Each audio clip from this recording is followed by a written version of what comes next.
à ń tan aburú káláwùjọ wa yìí lórúkọ pé a fẹ́ correct aburú. ọmọbìnrin kan trend mo ti mention passively lẹ́ẹ̀kan lórí TikTok débi pé Punch newspaper ti gbé yóò wọ ẹ̀há ó pèrè ẹ̀ lẹ́lẹ́hà àmọ́ àwọn ọ̀rọ̀ tó ń jáde lẹ́nu rẹ̀ kìí ṣe ọ̀rọ̀ ẹni tá a lè pè ní mùsùlùmí gidi. nígbà táwọn bá ṣàlàyé àwọn steps tí ṣètánì máa fi mú yàn tó bá fẹ́ bayé èèyàn jẹ́ ọmọ yìí ti dé level number 7 tó jẹ́ the final level of satanic destruction. wọ́n lára kọ́kọ́ ń bẹ̀ òun náà ni wípé ṣètọ́nù ó ṣe wáṣíwáṣà sí ọ yóò whisper sí ọ níkùn ó sì sọ nǹkan báyìí ó dẹ̀ ṣe nǹkan báyìí.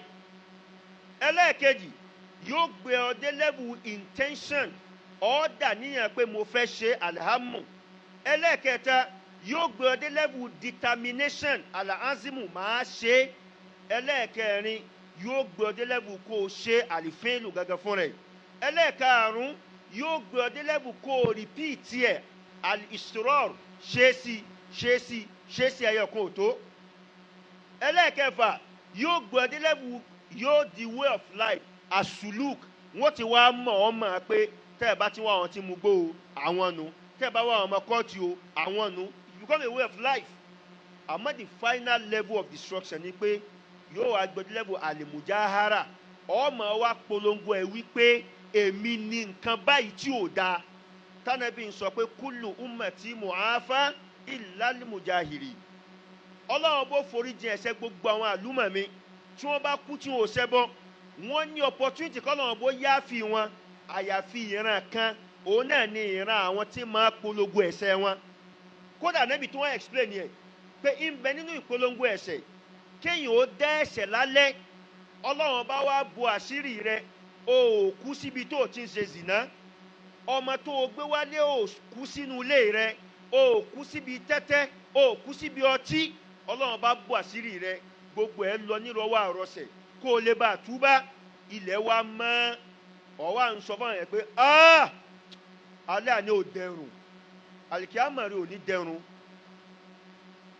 ẹlòmíì ò túmọ̀ wá sọ ọmọ tí ń lọ ọ̀hún àwọn bá yé ara àwọn jẹ́ báyìí lẹ́yìn tí ò da ànábì lẹ́nu tó bá ti lè sọ bẹ́ẹ̀ ó ti yọ ẹ̀kọ́ náà tọ́lọ́run bó yáa fi. ọmọbìnrin tí wá délẹ́bù yẹn yóò máa wá sọ àwọn ọ̀rọ̀ burúkú tá a gbọ́dọ̀ máa fẹnu sọ kí wá ló burú jù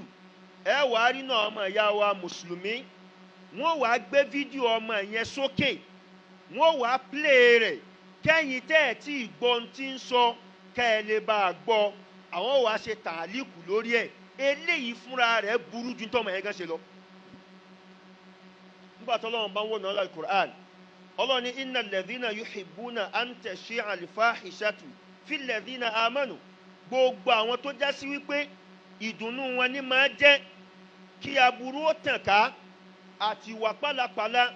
láwùjọ àwọn mùsùlùmí ọlọ́run bá ní ìyà ń bẹ fún wọn láyé àtàlìkìyàmọ̀. ẹ dákun torí tọ́lọ́ mo fẹ́ fẹ́ lé ìpè àkíyèsí wa tá a bá ríru aburú bẹ́ẹ̀ níjọ́ míì èyí tó dáa jù ni pé ẹ ti ẹ̀ má mẹ́ńṣàn rẹ̀ torí pé ìmọ̀ mẹ́ńṣàn rẹ̀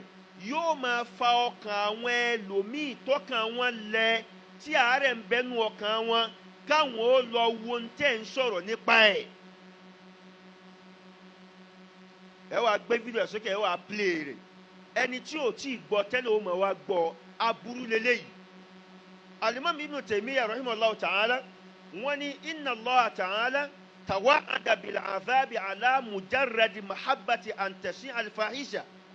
Ọlọ́run ọba ó promise wípé gbogbo ẹni tí ń bá nífẹ̀ẹ́ pé ká burú ọmọ àtàkà láwùjọ òun ó fìyà jẹ látàlìkìyàmọ̀. Ibn Taymiyyah sọ pé wa hadhihi al-mahabba la yaqtarinu biha qawlun wala fi'l. ìfẹ́ lásán lélẹ́yìí o ò tí ì sọ o ò tí ì ṣe o fa kayfa idha iqtarana biha qawlun aw fi'l. tí wọ́n bá wá sọ tó ṣe ń kọ́ irú ìyàwó lọ́wọ́ àjẹ́ níwájú Ọlọ́run. so gbogbo àwa tá à ń ṣe fídíò mo ráwọn ẹlẹ́yà kan náà táwọn náà ṣe rú ẹ̀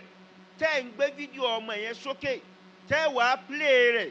kání tí ò tí gbọ́rọ̀ ló lè bá a gbọ́ lákọ̀ọ́kọ́ àbí lágbọ́túngbọ́ kẹ́yìn ó tó wálé ẹ ṣe correction ẹ dákun ẹ lọ delete gbogbo ẹ̀ ẹ̀yin náà tún tan ìbàjẹ́ ká ni kódà bẹ́yìn ó bá mention ọ̀rọ̀ rẹ̀ níbi wáàsí ẹ má dá akọ rẹ̀ ká yóò má mọ ókọ rẹ̀ gan kọ́lọ́hún ó ṣàánú wa kọ́lọ́hún ó ṣàánú wa eléyìí ìṣe àwọn èèyàn tí wọn ò ní làákàyè ni kẹ́nìkan wù àbàjẹ́ káwa kan tún máa wá tan ìbàjẹ́ yẹn ká íńtánẹ́ẹ̀tì náà ní tí ó fàyè gbà kódà bó ànífà sọ ọ̀rọ̀ kan mo fẹ́ fi ọ̀rọ̀ yìí tafà sí nǹkan kan ni rédíò ṣẹ̀ṣẹ̀ kan ń bẹ ìní dákọ̀ ẹ̀ níbi tí ẹ ti máa gbọ́ àwọn ọ̀rọ̀ burúkú tí ń lọ láwùjọ kìí ṣe pé wọ́n ń rìpọ́ọ̀tì aburú yẹn àwọn èèyàn ó máa wá láti máa wá sọ nípa aburú táwọn ṣe ní kọ̀kọ̀ wọ́n máa wá tú àṣírí ẹ̀ sí gbangba eléyìí ò bá ìlànà ṣẹ̀rí Ọlọ́run bá mu o ọ̀pọ̀lọpọ̀ wa là á sì máa tẹ́tí gbọ́ ẹ máa sọ pé ẹ̀ ń kẹ́kọ̀ọ́ ń bẹ̀ ẹ̀kọ́ wo lẹ̀ ń kọ́ ń bẹ̀ kóbìnrin ó jáde kó máa wá sọ pé ọmọ mẹ́ta tóun bí fọ́kọ òun yìí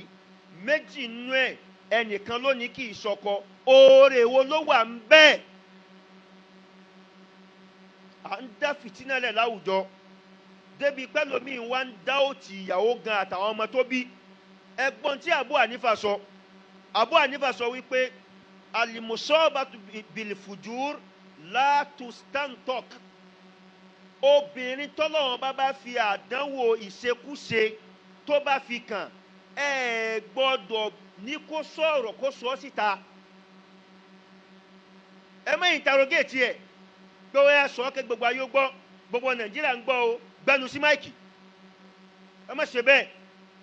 lè anẹ́sìn tọkọ̀ hàn isha'atun lil fahisha wa dhalika mamnu'un min ìmọ̀ ní kó sọ̀rọ̀ síta yẹn ẹ̀yin ń tan burúkú ni tọ́lọ́wọ́n bá sì ní ẹ gbọ́dọ̀ tan burúkú ẹ dákun ẹja ṣọ́ra àtàwọn tá a bá ń wò àtàwọn tá a bá ń gbọ́ ẹja ṣọ́ra gbogbo ń tà ń gbọ́ tà ń wò á ṣèṣe ọdún tó gbé dàlkìyàmà wàláhì làǹzì èyí tó lóore jù fún gbogbo wa òun ni pé ká tiẹ̀ má ma àwọn nǹkan míì láyé ń bí kó dàlkìyàmà àbí kó ń tọ̀ wọ́n túbá láàrin òun àtọ́lọ́hún àbí kó túbá sọ́dọ̀ wa àmọ́ ká wá pé ẹ má bọ̀ gbogbo ọmọ Nàìjíríà ń gbọ́ yín o ó yẹ ẹ tún súnmọ́ máìkì ẹ tún sọ̀rọ̀ sí o àwọn èèyàn wá ń fi etí kọ́fà ṣáwù lọ́tún lọ́sì lójoojúmọ́ wallahi la khaira fi kò sí òrè kankan bẹ́ẹ̀